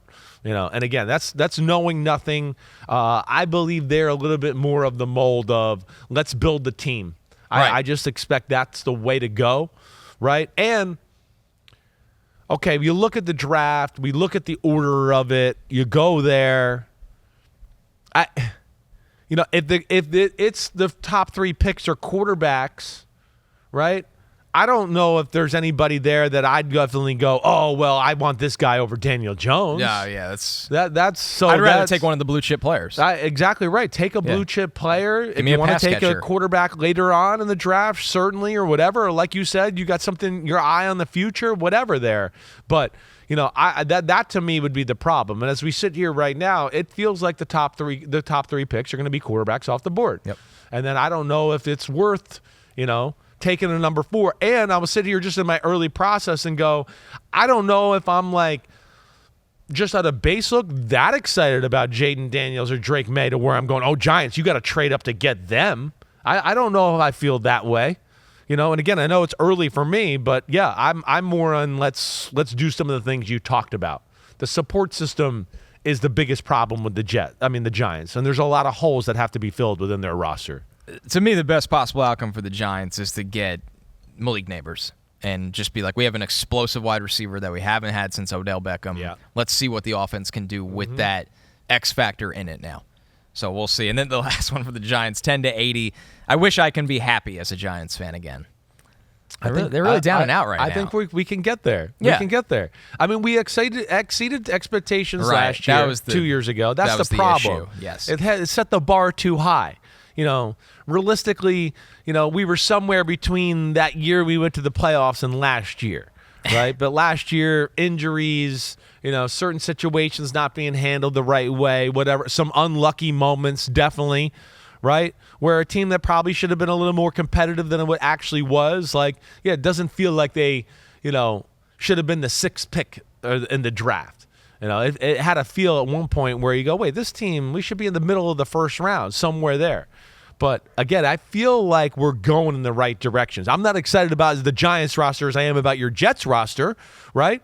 But I do think there's some things there about the Giants where it's a big year. It's a big year. We'll see if, they can answer the bell. It's a tough division to be answering the bell, and I think that's the biggest problem that they're going to have to deal with. We got a Buccaneers wish from White 80 Wayne. My wish is Tristan Wirfs, Mike Evans, and Baker Mayfield working together to take team-friendly deals so the Bucs can afford to buy depth in their trenches. Keep in mind here, Antoine Winfield Jr., Levante David, and Devin White are also unrestricted free agents. Wirfs is not a free agent, but he's entering his 5th-year option season. They have a lot of work to do. They definitely have a lot of work to do. Antoine Winfield Jr., there's no way he gets out of there. It's just too good. I just think he's too good and too loved. Tristan Wirfs should not take any team-friendly deal. He's one of the best tackles in football. He should be paid like that, right? Now, you get into some other guys like Baker Mayfield. Again, I don't think he's going to be killing the Bucs here and what he gets. A Geno Smith kind of deal? I would expect it's something along those lines, right? 2 to 3 years, can maybe get out of it after a year. Yeah. But it's good pay. And but he was not going to ruin vocal. your football team. He was very vocal at the Super Bowl. He wants to about be there. The situation. He's not just meeting with everyone and going anywhere. No, I think he would learned. love this to be in the bag. He'd love them to sign him up and be done with it. And he can focus on leading their football team. He likes living there. He likes the team. He likes everything about it. He's a starting NFL quarterback. And within that, in the top half of football. So, yeah, I think they get that done somehow, some way. Now, Levante David, Devin White, I don't know about those. Devin White feels like he's gone. I would let him walk. Mike Evans, it's going to be about what he expects to be paid. It feels like he's gone as well. It does feel like he's going to want a little bit more money than maybe they're willing to give to him right now at that position. So we'll see. But there is the factor of, again, like a Chris Jones, a little bit of a staple of the franchise. He's never been a pain in the ass. He's been underpaid probably for the last 4 or 5 years at least, right? And never made any waves about that. There is respect for Mike Evans in the locker room. But I think if you make me bet money, he's on another team too when it's all said and done. For Antoine Winfield, the franchise tag for safety would only be $17.1 million, so they have that insurance option if they can't get a deal done. Sticking with Mike Evans, this one from your boy Varney, a wish for the Panthers. Mike Evans to the Panthers. Don't you think Evans, though, is going to be ring chasing a little at the end here? I would 100%. Because a contender will still pay him. He's not taking a discount. Yeah, I mean, he got his ring. He did get one. Right? But so that's where I wonder where his mind is at. I would think there's some, I don't think he wants to go to a situation like Carolina. But what I worry about with a guy like him who's been paid $12 to $14 million the last few years, now he's getting to the end of the career and he's like, shit, I just got to make up some of the money I didn't make the last few years. That would be the only thing I would throw out there for food for thought. He'd be nice. He'd be great. I think that kind of guy would be great for Bryce Young. Oh, yeah. Right? Just jump ballish, back shoulder, soft throw, let Mike Evans go get it that way. They certainly, as we know, need more help at that position. And they need somebody that's, I know they're going to draft somebody, but they need somebody that is a bona fide guarantee to help out their football team this year right now and get Bryce Young going on the right track. Do you think the 1,000-yard streak means something to him? He's had 1,000 yards all 10 of his NFL seasons, going somewhere where that's going to keep going. Yeah. I mean, That's a legacy thing. It is. How many guys said, I played 14 years in the NFL and I had 1,000 yards every year? That's he's the unbelievable. most underrated wide receiver of our generation. Yeah. Like, not even close. You think of some of the years, who he was playing with and what he was doing? No doubt about it. It's incredible. It really is. I think that'll be a thing he wants. But here's what I would say. You can't have it all. Yeah, and you think you're going to go to Kansas City? There's no guarantee you're going to be, you get 1,200 yards and all the catches. You might end up getting, 850, right? Because Rashee Rice got some. They drafted another guy, Sky Moore. There's still Kelsey. But, you might have another 400 yards in the playoffs and, playing a Super Bowl. So that's what you're going to have to trade off for. And so I think at the end of the day, like, it's important, but I don't think that'll be a game changer for him. A few on the Broncos. Yeah. Marky D wants the Broncos to sign Baker Mayfield. Oh. Would that be a Sean Payton I feel like type? He would really fit with Sean Payton 100%. The edge, right? The way that Sean wants to coach, he wants his quarterback to be an extension of him. I don't think there's any doubt that would be something that would fancy him. It's the Broncos are one right now. I don't have a feel for where they're going to go at quarterback. Not a lot of people do. No. They're also a team that they could sit where they are in the draft, and if they just took Bo Nix or Penix, you'd be like, they don't care what everyone else thinks. No, that's Sean exactly will right. do what he definitely thinks. not going to care. No, he's definitely not. He'll do what he wants. And if he feels like he can play with Jarrett Stidham for a year and have one of those guys, another option, or even have one of those guys behind him and let him duel it out. Yeah, there's a lot of ways that can go, but I don't see Baker Mayfield to the Broncos. I don't know why. I don't see that happen. There's no way he gets out of Tampa Bay. That would be the biggest thing there. Makes sense from both sides. Yes, right now. Right. All right, Joe Nesser has a lot to unpack here on the Broncos. He says Taysom Hill, a.k.a. Tay-Tay, to Denver to finish his quarterback development and replace Russ for a year or two. Then they can draft a stud quarterback, build an offensive line and wide receiver, let Taysom run the offense through RPO and 2x2 wide receiver sets. No defensive coordinator could defend that. Well, I wouldn't be shocked if he ended up in Denver with a role that's kind of like he used to have, but like the day of like him being the quarterback and we might go with him for a year or two, that's drop over. Back passer. That's not happening. That's not. No, I think if we got to that, Joe Nesser, you'd probably they'd go, wait, with Jarrett Stidham, we're fine with that. We'll work with that and go from there. But yeah, I mean, Taysom, where he's at right now, the role he had with the Saints was significant last year. I mean, significant, right? I mean, they needed him in a lot of weeks to kind of jumpstart things and get them going when that offense was underwhelming and not kind of playing to its capabilities, right? So I think he's very valued down there. It's a good thought. I hear you, but no, I think you got Taysom Hill in New Orleans here for the next few years. We talked about Kirk Cousins and the Vikings earlier. Red and Purple 77. Can it be a 2-in-1? Kirk extended for 2 years, and the Vikings drafting a first-round rookie quarterback. I would say no. Right. I would say no. Again, he would not like that, well, I don't think. I don't think he would like that. I would go, why would you want to do that to your team right now? Your team needs players. You got a lot of holes on your roster. Your coaching, to me, has performed the actual talent on the football team. Right? I wouldn't do that. Kirk Cousins, by my estimations, that kind of player. I know he tore his Achilles this year and all that. I get it. But he's been healthy throughout his whole career. I still look at him and go, he's got at least 2 or 3 good years left in his career. Right. He's not going anywhere yet. So let's not be so quick to replace him and move on there. Let's get a pass rusher. Let's do some things like that. Let's get a corner. Let's get some other people. Help. Their defense needs big-time help. Yeah. Flores covered so many holes for their team last year.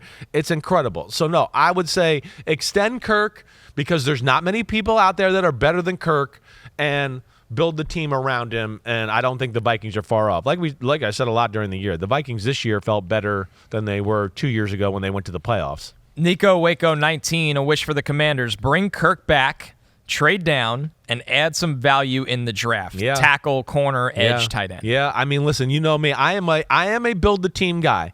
We are a little bit in this phase right now of, we get the quarterback, it'll fix everything. No, it won't. It won't. It doesn't fix everything. Like look, Chris Greer in Miami is going to lose his job because he's going to double down so hard on Tua and all that. To make that work, and who knows, probably overpay him here with a contract too and do all that. Where no, I'm not a believer. Oh, we drafted the quarterback in the top 5, and then we had to sign all these free agents and draft people to make sure the quarterback still looks pretty good and worthy of a top 7 or 8 pick. I think with Washington, though, right, when it's specific to them, there needs to be, I think, some hope for the franchise right now. And to me, that's where, I'm not sure the quarterback, the play last year excites them that way. Right. Sam Howell, what he did, there's some things I like about him, and he has some starting caliber traits. There's no doubt about that. But am I sold he's a long-term starter or anything like that? No, I'm definitely not. The things I worried about with him coming out in the draft are the same things I worry about. It's a slow release. There's no platform, at no different platforms at all. It's the same throw, every throw, right? He can't flick it and shorten up his motion and throw the ball with touch that way sometimes. There's just things to me about his throwing that doesn't bring him to the next level or bring their offense to the next level. Now, I love his aggressiveness, his ability to throw the ball down the field and hang in the pocket. But again, hanging in the pocket and the aggressiveness were a lot of bad things this year too. I expect and want Washington to draft a quarterback. So there you go, Nico Waco. As much as I am all about, build the team and do all that, you're a situation where I think the quarterback is needed.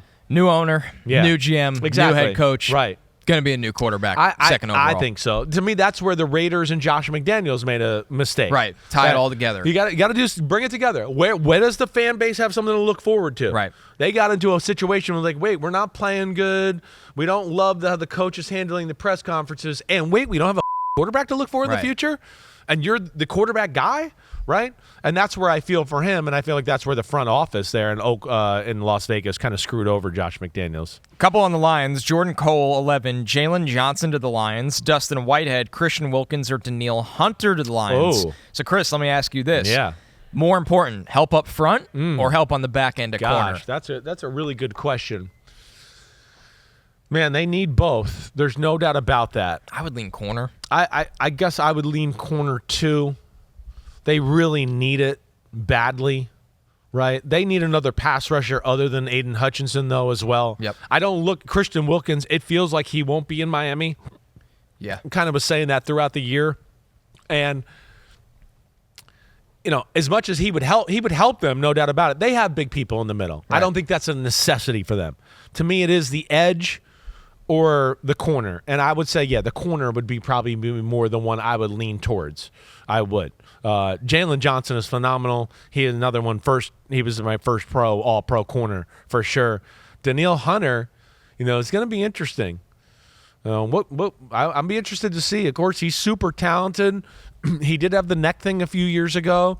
Had a really damn good year last year. I'll be interested to see what the price tag he expects to get there. And I would expect he wants something in the mid-20s or something like that, which I think some teams are going to find very affordable for a guy like Danielle Hunter. Yeah, so Brad Spielberger from PFF, he hits the nail on the head with projections. Yeah. He has Danielle Hunter getting $21.67 million per year over 3 years with 40 of it guaranteed. Yeah. That's a pass rusher contract. Makes sense. Yeah. It does. That does. But to answer that question, I'd go Jaylon Johnson, right? But yeah, that might be something. Hey, shit, they might be able to do both. Right. They might be able to. They're in it right now. They are in it right now. If the Bears let Jaylon Johnson out, which I don't think is going to happen. I don't think it's going to happen. No. The Bears have a ton of cap space. He's been a great player for them. I think he's going to stay there. I would agree. The Chargers, Charger Man 89, Malik Neighbors to the Chargers. They took Quentin Johnson last year. Not a good rookie season. Yeah. Really interesting cap crunch. Mike Williams coming off injury. And a big cap number. It's going to be interesting. Same be said for Keenan Allen. Right. I mean, I think pass catcher is right in play for the Chargers at 5. Could be Brock Bowers, could be Malik Neighbors, could be Roma Dunze. This would be my personal favorite fit for Justin Herbert. They just don't have a guy like this. No. That's that explosive. I think he's closer to DJ Moore in terms of the type of player. Yeah. They don't have that kind of player. No, I hear you there. My question would be, I don't know if that's a Harbaugh move. right? Good point. That Like would be get the Ferrari. Right. He's more build the foundation of the house. That would be my only thing. Yeah. Like, I hear you. The points and their thoughts I definitely go through my head. But I also look at them and go, on their football team, okay, the receiver's not the worst we just talked about. You got to hope Quentin Johnson develops, so they got to hope that, right? The Williams contract situation's interesting. Keenan Williams, certainly Keenan Allen's still good to go. But I look at that as going, okay, yeah, I'd like them to upgrade there, but I don't think it's like a major Gotta need, have it. right? You got Justin Herbert, yeah, right? You got a good offensive line, right? Those are two things I look at the Chargers and go, they're kind of okay. Quarterback, offensive line, and I'd like a little better receiver, but it's not bad. I look at it and go, defensive tackle? Are they going to pay Joey Bosa again and do that? I mean, he hasn't really played much, really, ever since he signed his huge contract. Certainly hasn't performed to that capability, right? You look at that. I think you can get into the corner conversation again with them. There's a lot of holes in that team. I don't see receiver at 5 being a Jim Harbaugh type of move here. I think it's going to be more about physicality, something along those lines. I don't know if there's a D tackle. Not a 5, right? That would be really. So maybe I the like tight Murphy end, and Newton, but not a 5. Yeah, maybe the tight end goes there. Brock Bowers. They could trade out. All right, maybe they trade out. Right. Or maybe they're stuck, and then maybe it is Malik Neighbors. Maybe it is. Maybe they'll have no choice. But we'll see. Those are things we'll unpack as we go here. We'll start to get a little better feel for the value of the draft and where it's where it's to be had. We'll see where it goes. Don Michael has a wish for the Steelers. Yeah. Kenny Pickett's hands to grow an inch. Oh, well, they're not gonna. Sorry. Stretch them all you want. Stretch every them all massage. You want. Again, I'm not, Kenny Pickett, a little of the same things that you heard me say about Sam Howell. It's the same worries I had coming out in the draft. There's still questions for me. And again, I know I'm not always right about all these evaluations and all that, but I've been right about a lot of them. Pickett, my first initial thought. If you have to wear gloves, you can't really throw the football. I'm just sorry. It's really pretty standard. If you can't feel like you can throw a spiral and drive the ball without throwing a glove, yeah, I have issues with that. Right. But let alone the biggest problem that I think I had, and you probably had too, is just, hey, top tier talent of Kenny Pickett. What is it that he does that's that was the wowing issue, or that you can build on? And that was my problem with him coming out in the draft. Right? I know he played the position well, but it was again, I get into that and go, well, the team and the system better be very good because he's not going to cover many holes with his physical ability. That's not going to happen. And they're stuck with that. And as I said late in the year, there was people there already.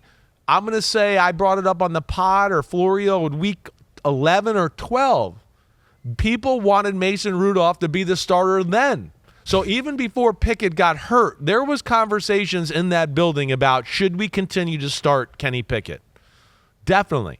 So we'll see where that goes. But, yeah, the Pittsburgh is one of the teams that's the wild card of the whole quarterback conversation and conundrum that goes on out there right now. But I don't think Pickett's going to be able to just – it's not his job this year.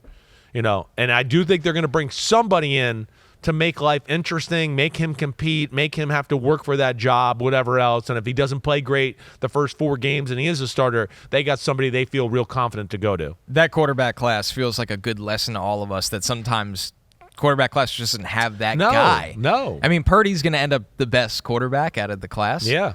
And nobody thought of Purdy in that conversation at the time. But it was there has to be a guy.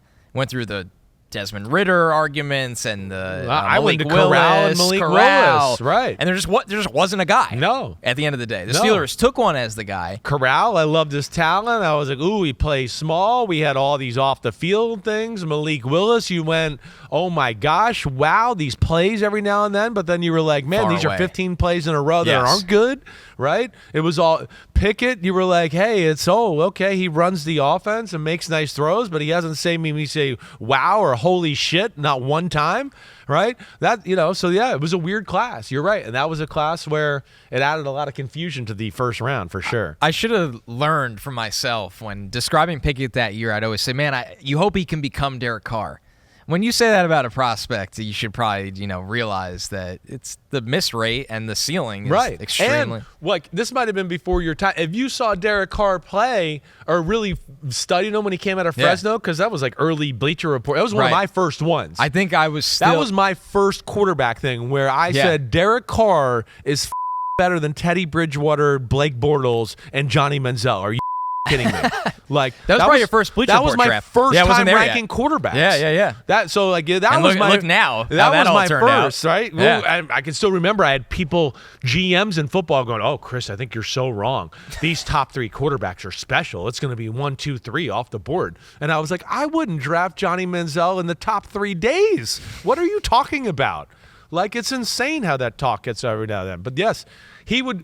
Kenny Pickett was not as good as Derek Carr coming out, is all I'm saying. Yeah, but 100%. I know what you mean. You were hoping that's what we're going to get one day. And right. I don't know if we're getting that one day. All right, last one here. Pete believes this is from Florio's burner. Whoa. Yeah. Greg Jackson, my wish is for Simms to work a full week. Wait, what about the other one? Oh, you want the last one? Well, I mean, I have to explain this one. Okay, good. Explain it, because I need explaining. So Pete was very worried, but I'm just going to read it anyway. Okay, read it. All right, this is from Joel M3. Right. My genie wish would be an upgraded quarterback for the Steelers. We just went through all that. One question for Simms. Kris, are you a full-blown sex addict? And then he put in parentheses, Connor knows. Connor knows. So I'll explain this. Yeah. My draft podcast that I do at PFF is called The Stock Exchange. Right. So the people that listen to it needed a nickname for it. So they abbreviated Stock Exchange with the S and the EX. Right. So they called themselves the Sex Addicts. Okay. It's a good nickname. I am both sex addicts. There you go. Both of them. Yes. The real one and the stock exchange. There we go. Connor Rodgers style. Definitely. It fits our show very well. Yeah. I mean, yes. I like sex though. I do like sex. Real sex. You heard it here. Simms, full-blown sex addict. The last one from Greg Jackson, or according to Pete, could be Florio. My wish is for Simms to work a full week on Pro Football Talk. Well, pay me that extra day, Greg. Greg will get you, I'll work that extra day. You pay it for me, man. What happened? You actually took a day off? Well, no, this time of the year I go 4 days a week. Yes, you don't do the Fridays. Right, yes. So we have 4 days, 4 days. This week I'll go Tuesday through Friday. I didn't do today. Well, you also do Sunday Night Football. So you do work a full week. During the season, but this time of the year I don't, right? So I get a lot of shit, and they give me crap, and they got a little graphic they play on the show with me in the hammock and a pina colada and hanging out, living the good life. Right. But as you know, these 3-day weekends will not be 3-day weekends because the draft eval will consume my life. No weekend. It will consume my life when we get back from the combine, and here we go. And I'm excited for it. It's going to be awesome, but I don't know yet. We'll see. We'll see if cheap-ass Florio, Greg Jackson, will pay me that extra day. I'm down, but Florio's cheap. He's cheap, so I don't know if that's going to happen. That's why he lives in the middle of nowhere, West Virginia. I don't know. That's where he doesn't want to pay for anything, right? I mean, you haven't heard, Howie Roseman made fun of his clothes last year because he doesn't want to pay for new pants or the shirts. Combine? Right, he did. He was like, "What are you wearing?" That's brutal. He had these big, construction khakis on, right? And Howie Roseman was like, "What are you, 17? What are you, Jess?" Right? So he shamed Florio into buying a few clothes for himself. I was gonna say this week you're gonna be together at the combine. Yeah, sitting together. Oh, we're gonna evaluate him for sure. I was gonna say now he knows, and Howie's definitely gonna. I'm like, Howie, 100%. Tell me what you think of this guy over your here. improvement, right? Oh man. All right, last thing out the door before we go. I had no idea this was coming. I did not know this, but the legend, Peter King, retiring. Football Morning in America, right? All the years, all the great coverage, 40 years in the business. I mean, I grew up with Peter King. Backseat in the car, right? On the way, I think we were going Cleveland to Pittsburgh here. It's got to be training camp. Right? Yeah. This car was great. It's 4 years ago. We had a great, podcast, just sitting in the back seat. The beauty of this, one, when you sit next to Peter, you better ready some burps and some some old man stuff like that. You got to be ready for that, right? The other thing is the didn't press record for the first 30 minutes of the podcast.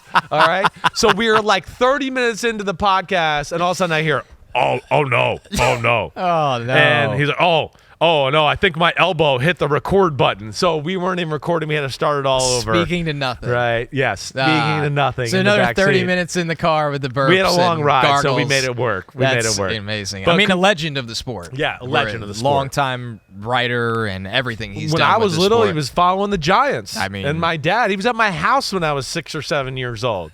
I mean, I've known Peter for a long time. Peter, legend, congratulations to you. Well-deserved retirement. And, hopefully maybe we'll get Peter on the pod one time and get some good stories about his 40 years in the NFL and all the things he's seen. It's pretty unbelievable. But congrats, Peter. You the man. All right, everybody. You know where to find us. Connor, appreciate it as always. A blast. Always. Thank you for Love updating me. Now I'll feel a little bit better talking to some of these prospects this week. Yeah. I'll have a little feel for them. We'll continue. You know what we're going to do. Free agency draft. We're going to continue to dig in, send questions, whatever else you want me to evaluate. That's what time of the year it is. That's where we're going. Find me and Florio at the Combine all week. You'll see us on Peacock. Again, subscribe, rate, review. We're back. Here we go. It's off-season football. The NFL, it never ends, baby. Connor, you the man. Hell yeah, dude. All right, everybody, be good. You know where to find us. Check us out at PFT too. All right, clap it up. Yo, homies, what's up? I know it's the off-season, but it's never the off-season on Kris Simms Unbuttoned. Me and Ahmed Fareed are going to be here for it all. We got free agency. We're going to break it all down. The draft, the rankings of positions. Of course, we're going to unpack it all. Hit subscribe, get to my free agency reactions, 2024 draft rankings, and more. Thanks again for watching. Peace out, homies. See you soon.